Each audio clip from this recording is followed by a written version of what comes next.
Well, most of those things that governments traditionally do to stimulate the housing sector and promote home ownership, in fact, don't work. In particular, grants to first home buyers and stamp duty concessions usually result in higher prices for dwellings rather than increased levels of building activity. And that's why over the last 50 years, during which governments have for most of the time been handing cash to first home buyers in the belief that that would promote higher rates of home ownership. In fact, the home ownership rate has never been higher than it was in 1961, 2 years before the first government, the Menzies government, actually started handing out those grants. And you can see it particularly during the financial crisis when the Rudd government, as a response to the financial crisis, trebled the grant for first home buyers who bought new homes and doubled it for people who bought established homes for the first time. And the most obvious result was to add the amount of grant to the price of homes. So while I can understand that real estate agents, for example, like these things, and indeed the public more broadly, 70% of whom own a house already like them, they actually don't do much either to increase home ownership rates or to stimulate the building industry. However, there was one aspect of the measures announced by Treasurer Snelling this month that I think do stand a chance of having an impact, and that is the way in which these measures have been skewed to people who do actually buy new houses, whether they're first-time buyers or not.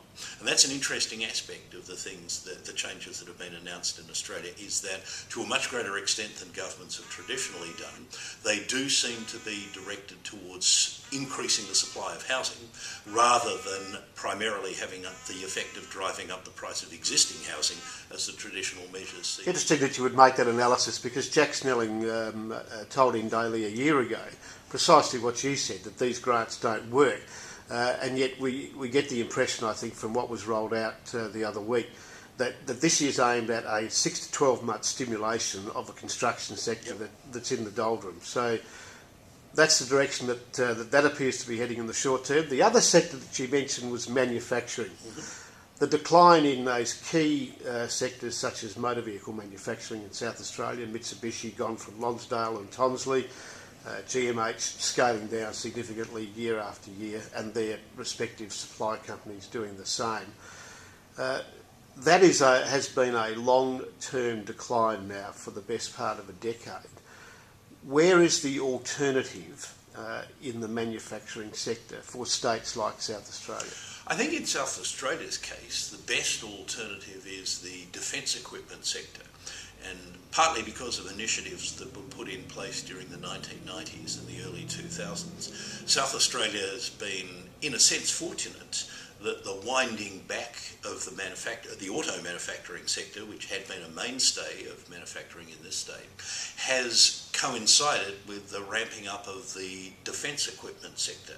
Now, there are still some question marks over that, in particular decisions government might make for the purchase of submarines, but at least in that sense, there is an industry that does use many of the same skills that have long been used in the automotive sector, that does offer the potential for cushioning some of the impact of what I think is the inevitable further decline of the motor vehicle manufacturing sector in Australia more broadly, but as we know, that's concentrated in South Australia and Victoria. Beyond that, of course, as other states with a large manufacturing base such as Victoria have had to contend with, the declining share of manufacturing in economic activity and employment has to be compensated for by increased activity in the services sector.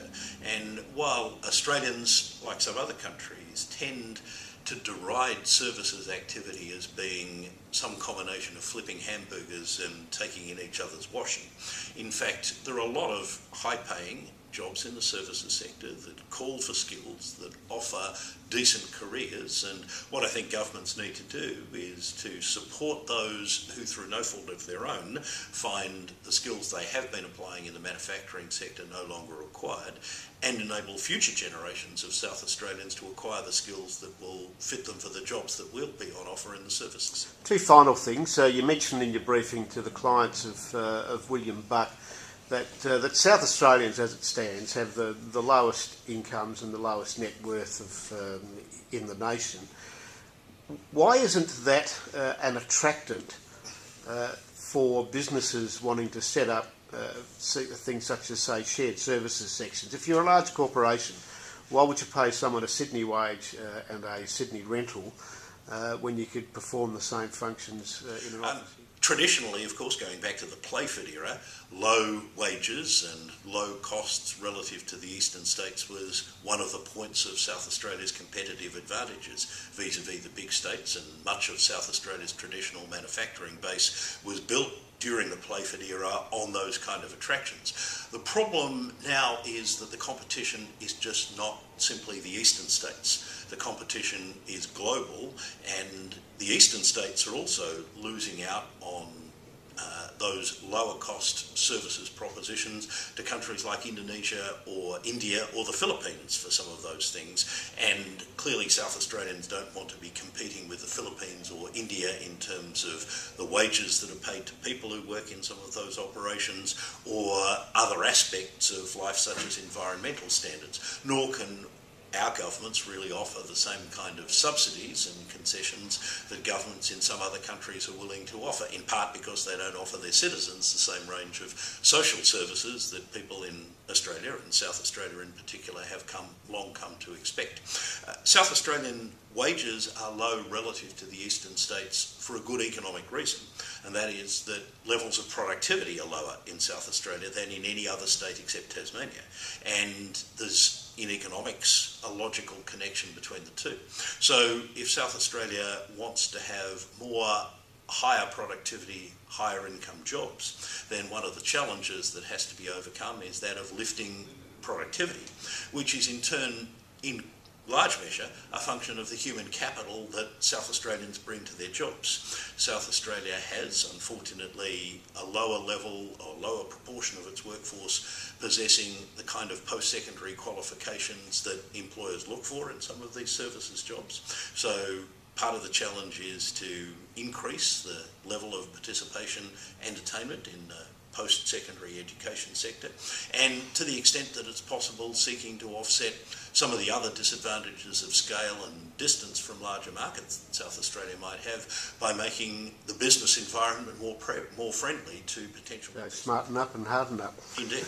Saul Eslake, thank you very much. That's a pleasure. Thanks.